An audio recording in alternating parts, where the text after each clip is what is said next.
इथे उपस्थित आहे, ज्यांनी अत्यंत सुंदर भाषण इथं केलं आणि काही मागण्या सुद्धा केल्या, असे माजी मंत्री मान्य के.सी. पाडवीजी, जिल्हा काँग्रेसचे अध्यक्ष शिरीषजी नाईक, मान्य शिवाजीराव मोगे, युवक काँग्रेसचे राष्ट्रीय अध्यक्ष श्रीनिवासजी, उपस्थित असलेले सर्व पदाधिकारी कार्यकर्ते आणि एवढ्या हजारोच्या लाखोच्या संख्येनं गावामध्ये सुद्धा भरलेलं आहे गाव पूर्ण नंदुरबार. लोकांनी जागा नाही इतकी परिस्थिती आहे. तुमच्या सगळ्यांचं खूप स्वागत, खूप अभिनंदन. एवढं सुंदर स्वागत महाराष्ट्रामध्ये आपण सगळ्यांनी केलेलं आहे.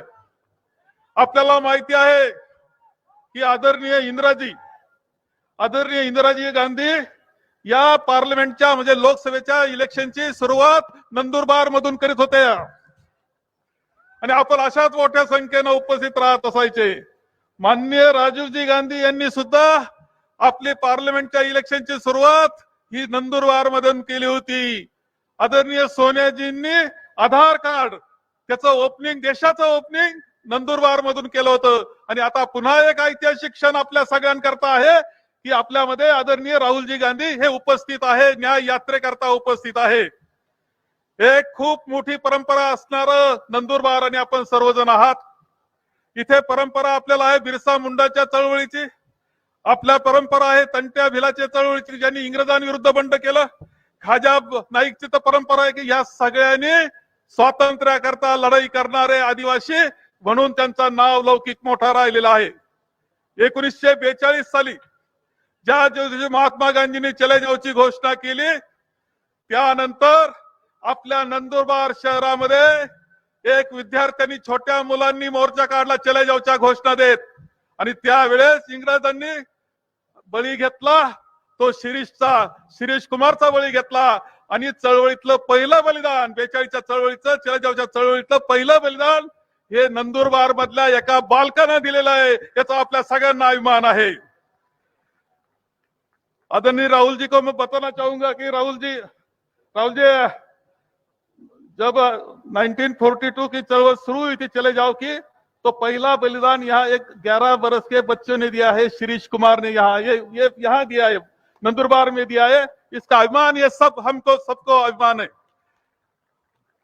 आज अत्यंत महत्वाचा दिवस आपल्या सगळ्यांकरता आहे की राहुलजी आपल्यामध्ये आलेले आहेत. एक अत्यंत तुमच्या सगळ्यांवर खरं म्हणजे तुम्ही सगळेजण काँग्रेस करता कायम ताकद देणारी माणसं राहिलेली आहात. एक परंपरा काँग्रेसची परंपरा नंदुरबारची आपली राहिलेली आहे. पुन्हा एकदा काँग्रेस नंदुरबार मध्ये महाराष्ट्रात आणि देशामध्ये आणायची आहे. सोनियाजींच्या नेतृत्वाखाली पुन्हा एकदा देशाला काँग्रेसचा झेंडा लावायचा ही आपण सगळ्यांनी या निमित्तानं शपथ घेतली पाहिजे. हे या निमित्तानं मी आपल्या सर्वांना सांगेल. मागे राहुलजींनी यात्रा केली 4000 किलोमीटर पेक्षा ज्यादा कन्याकुमारी पासून तर काश्मीर पर्यंत गेले. आता त्यावेळेस पदयात्रा होती, पुन्हा आता ते निघाले आहेत मणिपूर पासून, पुन्हा आता मुंबई पर्यंत जाऊन पोहोचतायत. सगळ्या देशामध्ये एक अत्यंत चांगला प्रतिसाद त्यांना मिळतोय. हजारोनं लाखोनं लोक जमतायत आणि त्यांच्याशी संवाद आदरणीय राहुलजी साधतायत आणि सांगतायत की हा देश चाललाय कसा. आज होळीचा सण आहे आणि होळीच्या सणाच्या दिवशी आपण काही इच्छा व्यक्त करतो.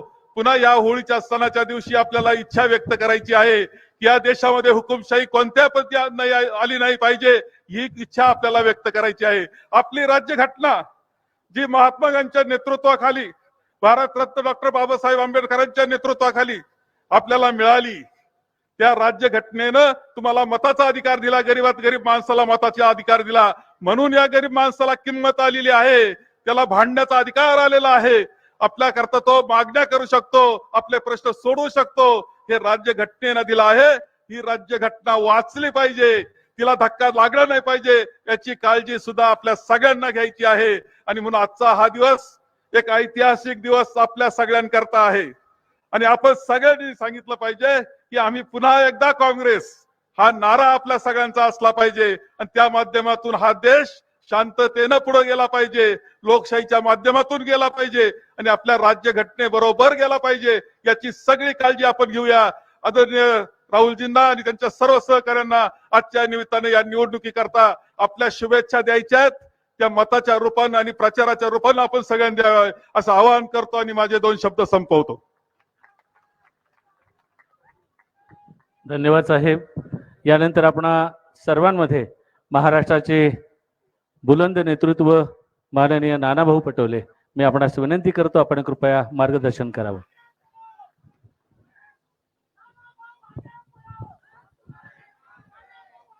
राहुल जी आगे बढ़ो, राहुल जी आगे बढ़ो.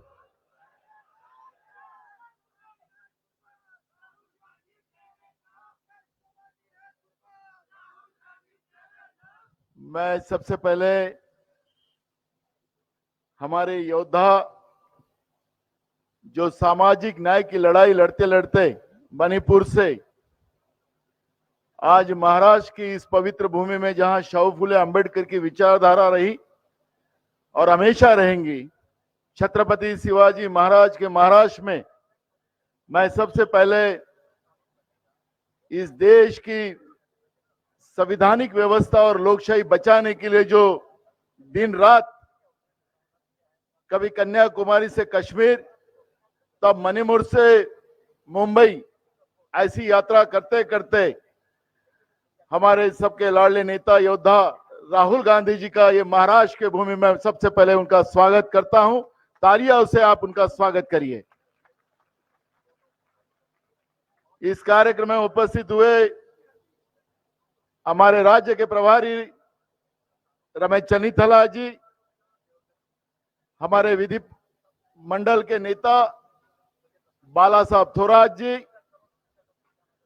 इस कार्यक्रम में उपस्थित हुए गुजरात के कांग्रेस के अध्यक्ष शक्ति सिंह गोयल जी, वहां के हमारे अपोजिशन लीडर अमित चावला जी, हमारे इस यात्रा का जो मार्गदर्शन हम सबको करते हैं, जो जिनके तरफ मीडिया का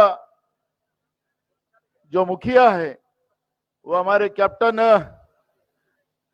जयराम रमेश जी, यहां पर आपके सबके लाडले नेता केसी पाडवी जी, दूसरे आपके लाडले नेता शिरीष नाइक जी, हमारी बहन प्रतिभा सिंधे जी, हमारी युवाओं की नेतृत्व, महिला की नेतृत्व करने वाली हमारी प्रदेश की कार्याध्यक्षा प्रणीति सिंधे जी, हमारे आदिवासी के अखिल भारतीय आदिवासी विभाग के प्रमुख और राज्य के माजी मंत्री शिवाजीराव मोघे जी, यहां पर उपस्थित हुए सभी मंच पे बैठे हुए सभी फ्रंटल ऑर्गेनाइजेशन के राज्य के प्रमुख, सेल के प्रमुख, हमारे सांसद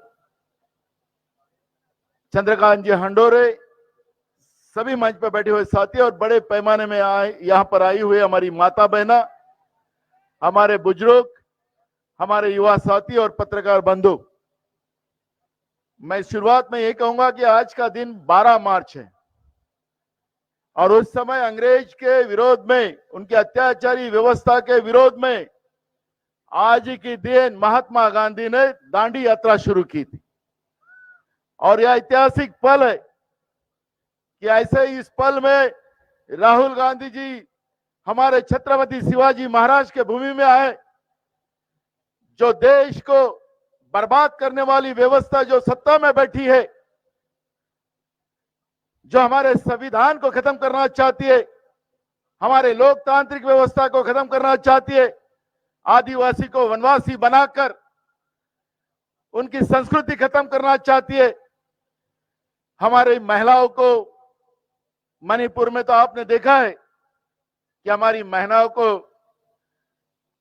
उनको जलाया जाता, जिंदा जलाया जाता, उनकी इज्जत लूटी जाती है.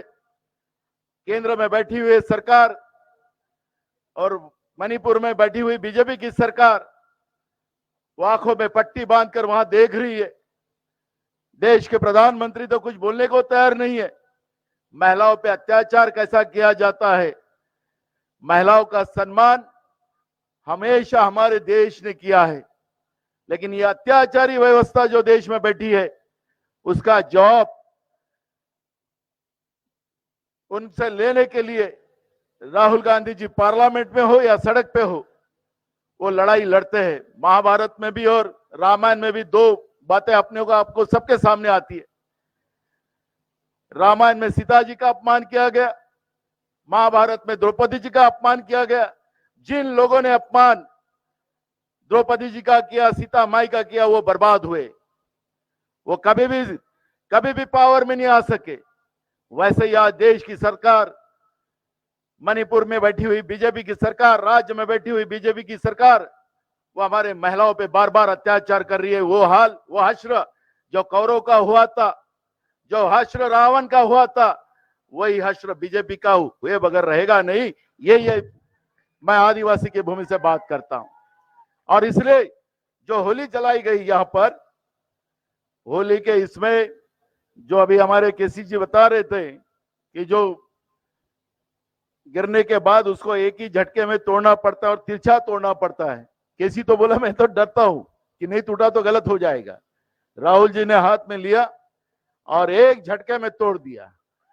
तो इसका मतलब है कि देश में इंडिया अलायंस की सरकार राहुल जी के नेतृत्व में अब बनने जा रही है, इसमें कोई दो मत नहीं है।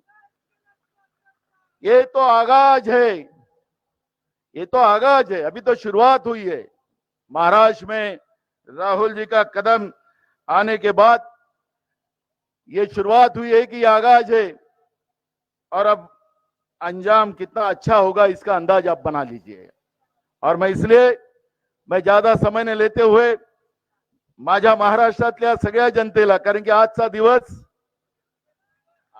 दिवस यशवंतराव चव्हाण साहेबांचा जयंतीचा दिवस आहे। म्हणजे इतकं चांगला योगायोग आमचे योद्धा राहुल गांधीजी आमच्या महाराष्ट्रात आल्यानंतर ज्यांनी या राज्याचं मंगल कलश ज्यांनी ठेवलं, त्या यशवंतराव चव्हाण साहेबांची जयंतीचा दिवस आजचा आहे। आणि अशा या चांगल्या दिवशी महाराष्ट्र सुरक्षित करण्यासाठी महाराष्ट्रातल्या ओबीसी असेल, आदिवासी असेल, शेड्यूल कास्ट असेल, अल्पसंख्याक असेल, शोषित पीडित समाज असेल, त्यांना न्याय देण्यासाठी तुमच्या पाठीशी राहुल गांधी उभे आहेत हे सांगण्यासाठी या महाराष्ट्राच्या भूमीमध्ये राहुल गांधीजी आज आलेले आहेत। आणि महाराष्ट्राचा मंगल कलश यशवंतराव चव्हाण साहेबांनी ज्या पद्धतीनं उभा केला, महाराष्ट्र प्रगतीकडे नेलं काँग्रेसच्या राजवाटीत, आज जे लोक सत्तेमध्ये महाराष्ट्राचे आहेत ते त्यांचा आका दिल्लीत बसलेला आहे। महाराष्ट्रामध्ये राजकारणाचं पूर्ण वाटोळ करण्याचं काम खोक्याचं सरकार असेल। सांगायचं प्रधानमंत्र्यांनी भोपाळ मध्ये भाषण करायचं कि इरिगेशन विभाग में 70,000 करोड़ का भ्रष्टाचार हुआ, एनसीपी ये पार्टी जो है भ्रष्ट पार्टी है। आणि 8 दिवसात तो भ्रष्ट माणूस कोणाच्या मांडीला मांडून बसला, आणि त्यांच्या मांडीला लावून, म्हणजे हे भ्रष्टाचारी सरकार राज्यात, त्याचप्रमाणे राज्याचा मुख्यमंत्री तोच खोका आणि बोका। आणि त्याच्यामुळे ही जी काही परिस्थिती आज महाराष्ट्रात बनलेली आहे, आपल्या लक्षात असेल की महाराष्ट्राचा शेतकरी हा प्रगतिशील होता। महाराष्ट्र में राहुल जी, मैं आपको बताना चाहता हूं कि सबसे ज्यादा महाराष्ट्र में किसानों की आत्महत्या आज हो रही है, केंद्र की गलत नीतियों का वजह, और राज्य की ये जो सरकार है किसानों के साथ नहीं है। किसान आत्महत्या करे ये व्यवस्था महाराष्ट्र में बना के रखी है। और ये किसान विरोधी सरकार केंद्र की हो, नरेंद्र मोदी की सरकार हो, या राज्य की भाजपा प्रणीत सरकार हो, ये किसान विरोधी है। बेरोजगारों को तो बेहाल है। जैसे भी आपको मैं राहुल जी कहना चाहूंगा कि आप यूपी में भी थे, यूपी में जैसे व्यापन घोटाला जैसे पेपर लीक करने की जो मामला है वो महाराष्ट्र में भी है। यहाँ पर हमारे पढ़े हुए लड़के लड़कियां, उनके माँ बाप बड़े परिश्रम से अपने बच्चों को पढ़ाया, नौकरी लगेंगी, लेकिन यहाँ पे जब ऑनलाइन 1000 रुपया देना पड़ता है, एक पेपर का 1000 रुपया, और जाके जब वो परीक्षा केंद्र में जाते हैं तो परीक्षा केंद्र में भी गैया जहां पे बांधते हैं वहां पर परीक्षा केंद्र होते हैं। महाराष्ट्र में, महाराष्ट्र जैसे प्रगत राज्य को इनने व्यापक घोटाले से ज्यादा बड़ा घोटाला ये महाराष्ट्र में किया। हमारे युवाओं के परिश्रम को एक प्रकार को उनको खत्म करने का काम ये राज्य के बीजेपी प्रणीत सरकार ने किया है। ना युवा हमारे यहाँ पे खुश है, ना किसान खुश है। महंगाई के मारे तो सब लोग बर्बाद हो चुके हैं। और ऐसे समय में आपसे उम्मीद हमारी सबकी है कि आपके नेतृत्व में देश की सरकार बने और जो अत्याचारी व्यवस्था देश में बनी हुई है, इस सरकार को हमेशा के लिए सत्ता के बाहर करने के लिए आपके साथ यह आए हुए लोग यहाँ पे खड़े हैं। और मैं इसलिए आप लोगों का बड़े तहे दिल से स्वागत करता हूं। ये बड़े धूप में आप राहुल जी को आशीर्वाद देने यहां पर आए। जिस प्रामाणिकता से, समर्पण से राहुल गांधी जी मणिपुर से, मैं खुद मणिपुर गया था जब यात्रा की शुरुआत हुई। मणिपुर में वहां तो कई बातें सुनने मिलती है, आंखों से आंसू बहना शुरू हो जाते हैं, लेकिन राज्य की सरकार और केंद्र की सरकार को उसकी चिंता नहीं। हर दिन एक महिलाओं को चौक में ऐसा फांसी लगाया जाता है, उसको निवस्त्र किया जाता है, सरकार कुछ नहीं बोलती। वहां ना मणिपुर में वो भी आदिवासी महिला है। तो ऐसे समय में पूरे देश में तबाही बचा के रखी है बीजेपी ने, और उससे बचाने का काम, हम सब लोगों को बचाने का काम सिर्फ राहुल गांधी जी कर सकते। और वो, क्योंकि मैं आप लोगों को, बीजेपी वाले कहते हैं बार बार राहुल जी को कि ये पदयात्रा से क्या होगा। मैं आपको बताना चाहता हूं कि भगवान श्री राम भी हो, वो भी वनवास में 14 साल थे, उनको भी पैदल ही चलना पड़ा था। तथागत गौतम बुद्ध भी हो, उनको भी पूरे देश में भ्रमण करते समय में पैदल ही घूमना पड़ा। हमारे जो साधु संत है, नकली नहीं, नकली भी आजकल भगवा कपड़ा पहन ले तो साधु बन जाता है। रावण भी वैसा था, एक थोड़ी देर के लिए भगवा पहना था। लेकिन जो ऋषि मुनि लोग हैं, वो ऋषि मुनि लोगों ने भी पूरे देश में पद यात्रा की थी और लोगों की भावनाओं को समझे। हमारा देश कैसा अच्छा बने, लोगों की भावनाओं को समझकर उस तरह की नींव उन लोगों ने रखी थी। लेकिन गलती से ये लोग आए, धर्म के आधार पर लोगों को बिखराया और उसके आधार पर ये लोग सत्ता में बैठे और हमारे देश की धरोहर को खत्म करने का पाप इन लोगों ने किया है। और राहुल जी, आप ही बचा सकते हो इस देश को, और इसलिए ये लोग आपके साथ यहाँ पे खड़े हुए हैं। मैं पुनः आप लोगों को बहुत बहुत धन्यवाद देता हूं। और एक बात मैं, ये हमारा नंदुरबार है राहुल जी, यहाँ का सांसद जब भी कांग्रेस पार्टी का पंजे पे चुन के आया तो केंद्र में सरकार कांग्रेस की बनी है। और मैं आपसे वादा करता हूं राहुल जी, मैं करूं वादा राहुल जी से, कांग्रेस का सांसद यहां से चुन के देंगे ना आप, तो राहुल जी यहां का सांसद कांग्रेस का चुन के जाने के बाद केंद्र में सरकार भी कांग्रेस और इंडिया अलायंस की बनेगी। मैं आपसे अभी से वादा करता हूं। और मैं पुनः आपको धन्यवाद देता हूं, आपको सुनने के लिए आए। मैं आपका पुनः स्वागत करता हूं और मेरे 2 शब्द पूरे करता हूं। जय आदिवासी, जय आदिवासी, भगवान बिरसा मुंडा के। धन्यवाद नाना भाऊ. यानंतर आपल्या महाराष्ट्राचे प्रभारी माननीय रमेश जी, मैं इन शब्दों के साथ राहुल जी को यहाँ पर निमंत्रण दे रहा हूं कि वो खुलूस और मोहब्बत करके चलता है, कि वो खुलूस और मोहब्बत करके चलता है, वो सबको गले लगा के चलता है, कि उसके बड़प्पन का अंदाज बयां करे तो कैसे, कि वो आजमा है फिर भी सर झुका के चलता है, फिर भी सर झुका के चलता है.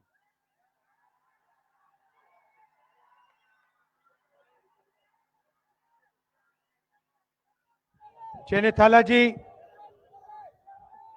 नाना पटोले जी, थोराट जी, शक्ति सिंह गोहिल जी,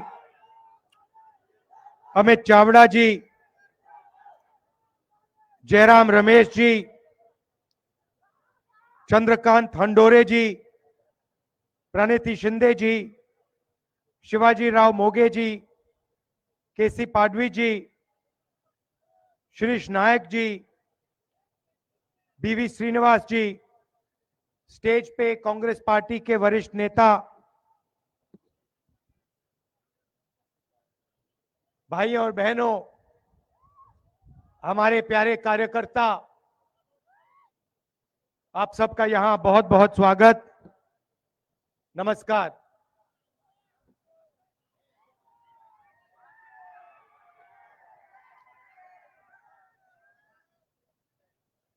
आपकी जो होली है उसके लिए आप सबको बहुत बहुत बधाई।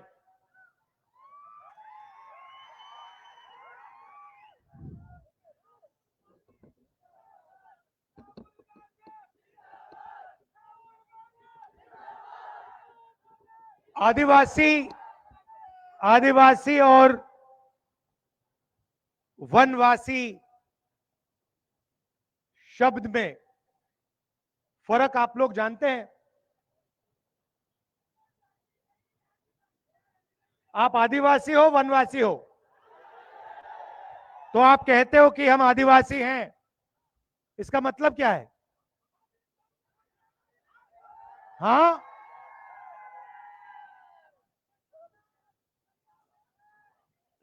बताइए मतलब क्या है इसका? हम इस देश के मालिक हैं। आदिवासी आदिवासी शब्द का मतलब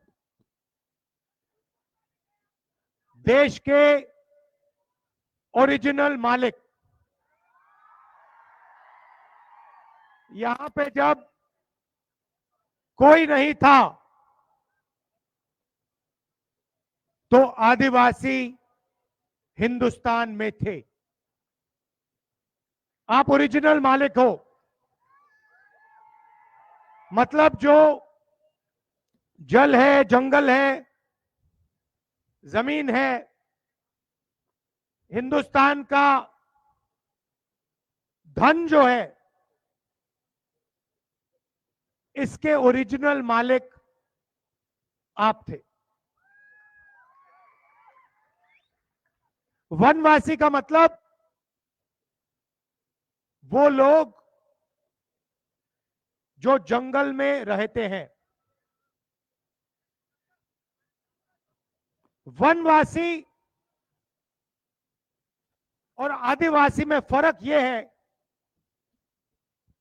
कि आदिवासी शब्द के साथ जमीन, जल और जंगल का अधिकार जुड़ा हुआ है।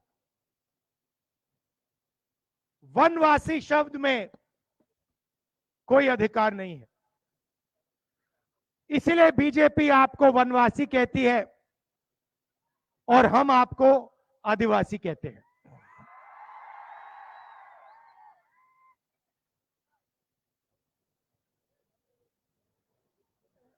हिंदुस्तान का जो आइडेंटिटी कार्ड है, आधार कार्ड, जिससे हिंदुस्तान के हर नागरिक को आइडेंटिटी मिलती है, देश को पता लगता है ये है कौन, उसको हमने यहां लागू क्यों किया? आदिवासी डिस्ट्रिक्ट में क्यों लागू किया? क्योंकि हम आपको मैसेज देना चाहते थे कि आप इस देश के ओरिजिनल मालिक हो और ये जल, जंगल और जमीन ये आपका था और आपसे ये लिया गया। और अगर ये आपका था तो जमीन पर, जल पर और जंगल पर आपका हक बनता है।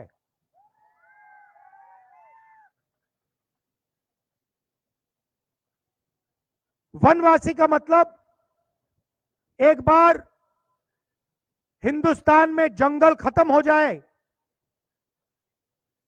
तो फिर आदिवासी कहीं के नहीं रहेंगे। बीजेपी आपसे कहती है आप वनवासी हो, कहती है ना, और फिर जंगल को, वन को खत्म करती रहती है, अदानी को देती जाती है। आस्ते आस्ते सारा का सारा जल, जंगल, जमीन जो है वो अदानी जैसे अरबपतियों को चला जाएगा और फिर बीजेपी आपको कहेगी भैया आप वनवासी हो, वन तो रहा ही नहीं, तो आप जाके सड़क पे आप लोग भीख मांगो, मजदूरी करो। देश आपका नहीं है। आप जानते हो नरेंद्र मोदी जी ने हिंदुस्तान के सबसे बड़े 20-25 अरबपतियों का कितना कर्जा माफ किया है? आप जानते हो? कोई बता सकता है मुझे? बोलो बोलो ना। कितना? 16 लाख करोड़ रुपए अरबपतियों का। अब मुझे बताओ नरेंद्र मोदी ने आदिवासियों का कितना कर्जा माफ किया है? 1 रुपया आपका माफ किया है? आदिवासी किसानों का 1 रुपया माफ किया? मजदूरों का 1 रुपया माफ किया? किसी आदिवासी युवा जिसने कॉलेज के लिए, यूनिवर्सिटी के लिए लोन लिया, उसका कर्जा माफ किया? नहीं। मगर जिनको कर्जा माफी की जरूरत नहीं है उनका 16 लाख करोड़ रुपया उन्होंने माफ किया। 16 लाख करोड़ रुपए इतना बड़ा नंबर है, समझ ही नहीं आता। आपको, हमें समझ नहीं आएगा, अदानी को 1 सेकंड में समझ आ जाएगा 16 लाख करोड़ इतना होता है, मगर नॉर्मल आदमी को नहीं आता। तो मैं आपको समझा देता हूं। नरेंद्र मोदी जी ने 24 साल का मनरेगा का पैसा, इनका कर्जा माफ किया है। अगर आप हिंदुस्तान का पूरा मनरेगा का पैसा साल का जोड़ें तो 65,000 करोड़ रुपए बनता है। 24 साल का पैसा इन्होंने 20-25 अरबपतियों का कर्जा माफ किया। 24 साल मनरेगा का पैसा माफ किया है 20-25 लोगों का। 22 लोग हैं हिंदुस्तान में, उनमें से अदानी है, अंबानी है, नाम आप जानते हो। उनके पास उतना ही धन है जितना हिंदुस्तान के 70 करोड़ लोगों के पास है। एक तरफ 70 करोड़ लोग, उसमें आदिवासी, दलित, पिछड़े वर्ग के लोग, गरीब जनरल कास्ट के लोग, और दूसरी तरफ 22 लोग, सिर्फ 22 लोग। उनके पास airport, port, infrastructure, mobile phone, defence की इंडस्ट्री, सारा का सारा हिंदुस्तान उनके हाथों में, 22 लोगों के हाथों में। उनका कर्जा माफ होता है, सब कुछ उनके लिए किया जाता है, और बाकी हिंदुस्तान देखता रहता है। देश में आदिवासियों की आबादी कितनी है बताओ?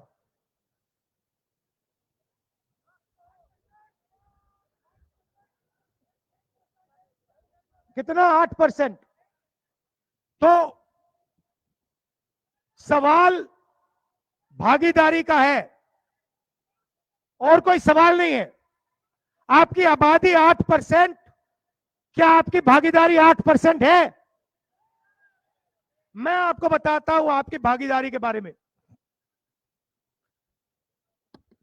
ये मीडिया वाले बैठे हैं, कैमरा लिए।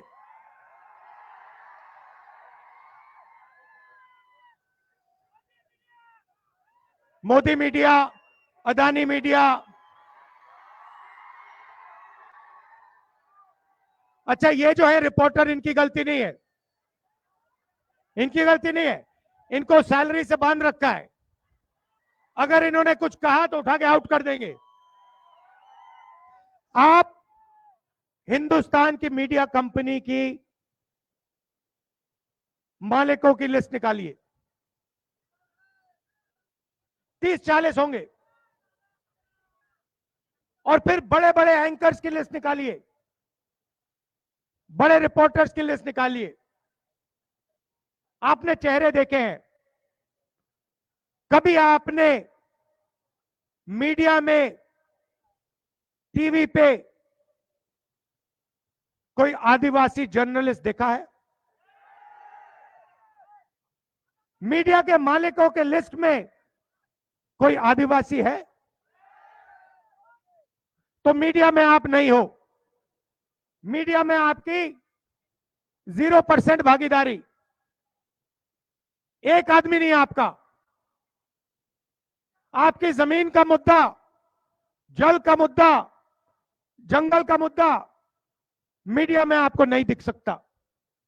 सोशल मीडिया में बीजेपी के नेता ने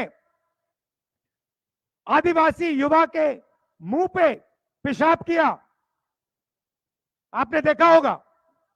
देखा? मैंने देखा। सोशल मीडिया पे आएगा, मीडिया पे नहीं आ सकता।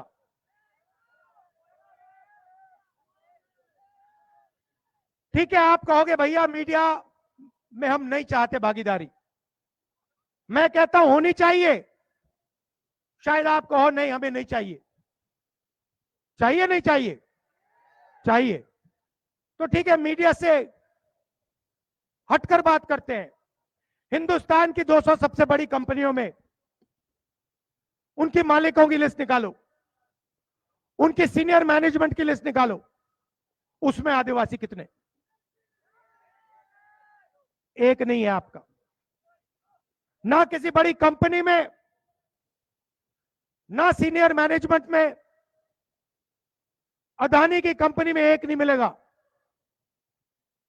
तो आप मीडिया में नहीं हो, आप हिंदुस्तान की बड़ी कंपनियों में नहीं हो। ठीक है, हिंदुस्तान की सरकार को 90 लोग चलाते हैं, आईएएस अफसर हैं। हिंदुस्तान का पूरा बजट ये बांटते हैं। स्वास्थ्य में कितना पैसा जाता है, शिक्षा में कितना जाता है, डिफेंस में कितना जाता है, 90 लोग बांटते हैं। दिल्ली में आईएएस अफसर हैं। 90 में से आदिवासी कितने? बताओ। एक। 90 में से एक आदिवासी है, उसको भी कोने में बैठा रखा है, पीछे। और अगर हिंदुस्तान की सरकार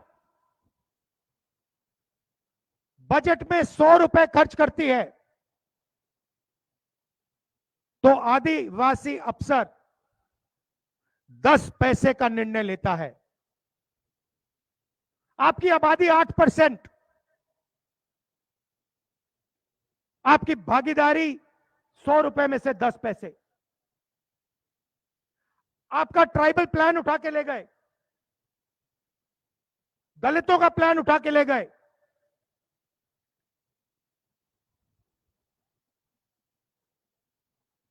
जहां भी देखो हिंदुस्तान में आपके खिलाफ अन्याय हो रहा है। जमीन किसकी जाती है? आदिवासी की जाती है। बड़े बड़े प्रोजेक्ट्स बनते हैं। अभी मैं गुजरात से आया। गुजरात की 25% जमीन, पूरे गुजरात की 25% जमीन अक्वायर कर ली। अक्वायर कहां से हुई? किसकी जमीन अक्वायर हुई? आदिवासियों की, दलितों की, पिछड़ों की।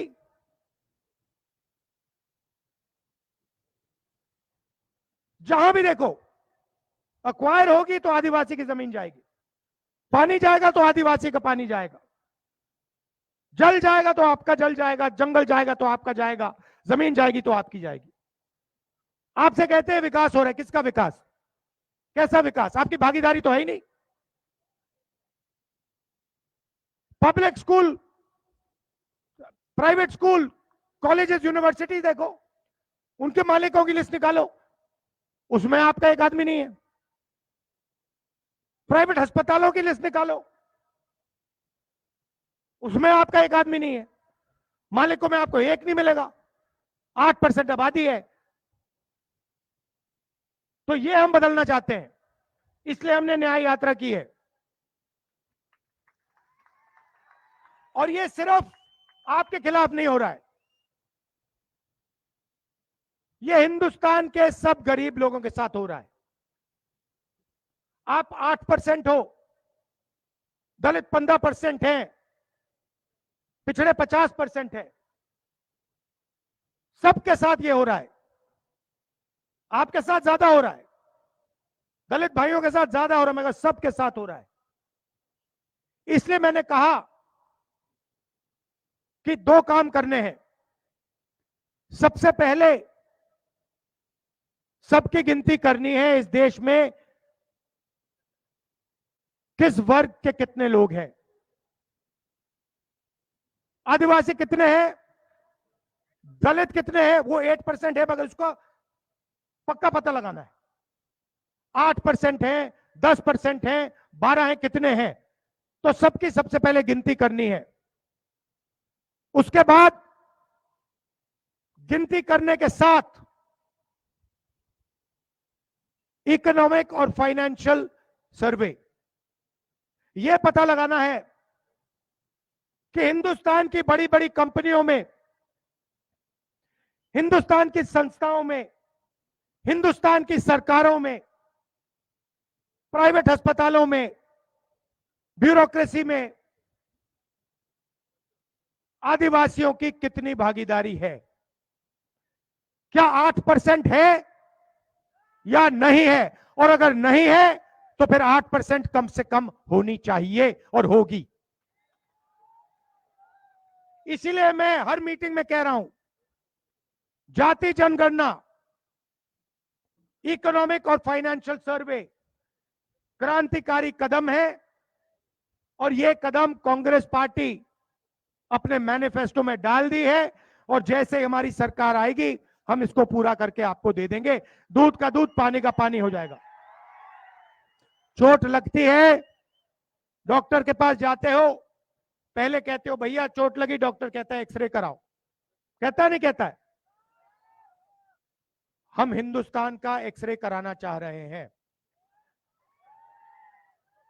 हमें मालूम है कि आदिवासियों को, दलितों को, पिछड़ों को, गरीब जनरल कास्ट के लोगों को चोट लगी है, सबको मालूम है। अब पता लगाना है कितनी चोट लगी है और किसको लगी है। एक्सरे कराना है, एमआरआई कराना है। यही है जाति जनगणना, इकोनॉमिक सर्वे, फाइनेंशियल सर्वे, इंस्टीट्यूशनल सर्वे। दूसरा वायदा हमने किया, किसानों को लीगल एमएसपी, कानूनी एमएसपी, कम से कम दाम गारंटी करके कांग्रेस पार्टी हिंदुस्तान के किसानों को देने जा रही है।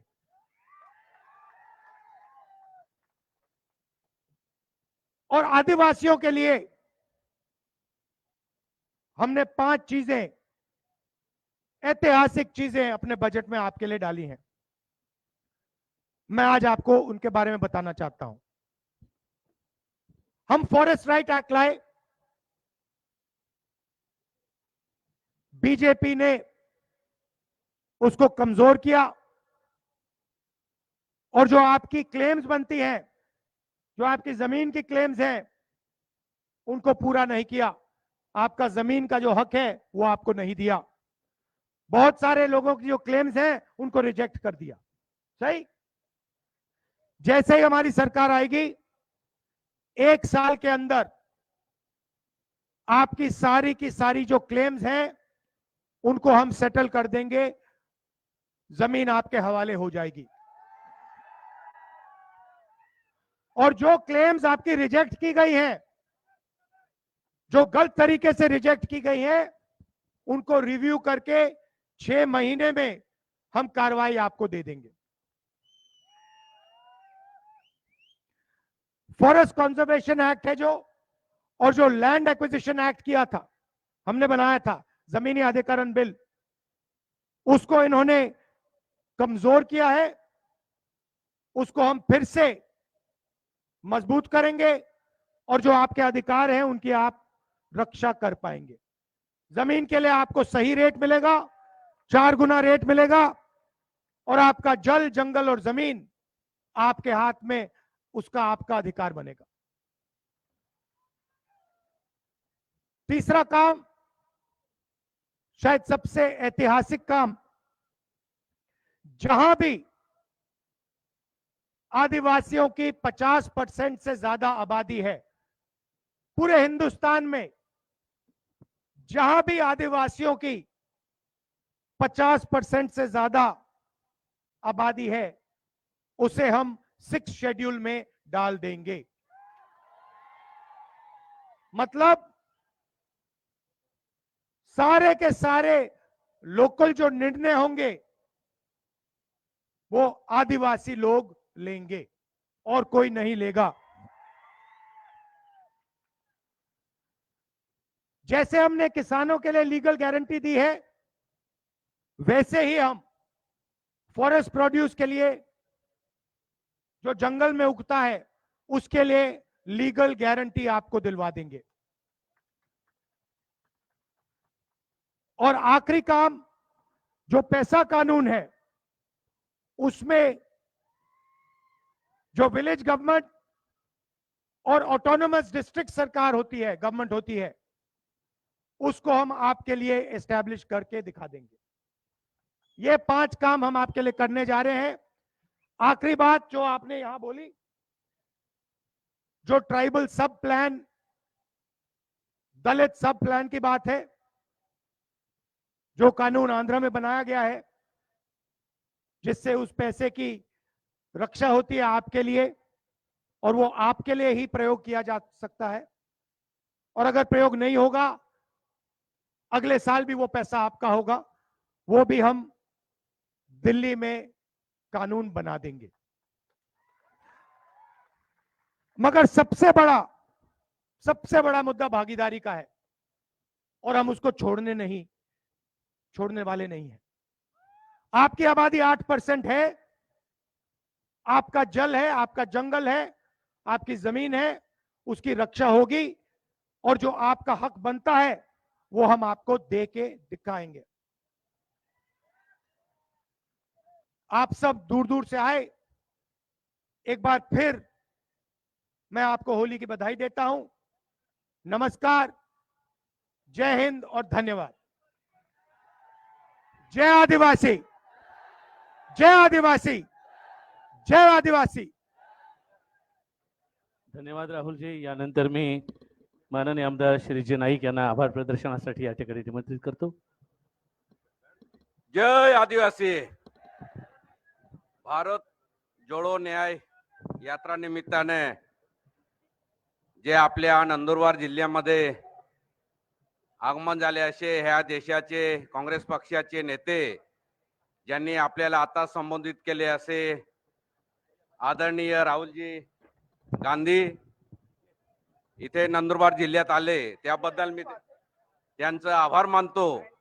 आणि सर्वच काँग्रेसचे वरिष्ठ नेते, आदरणीय महाराष्ट्राचे प्रभारी आदरणीय रमेश चेन्निथल्ला साहेब,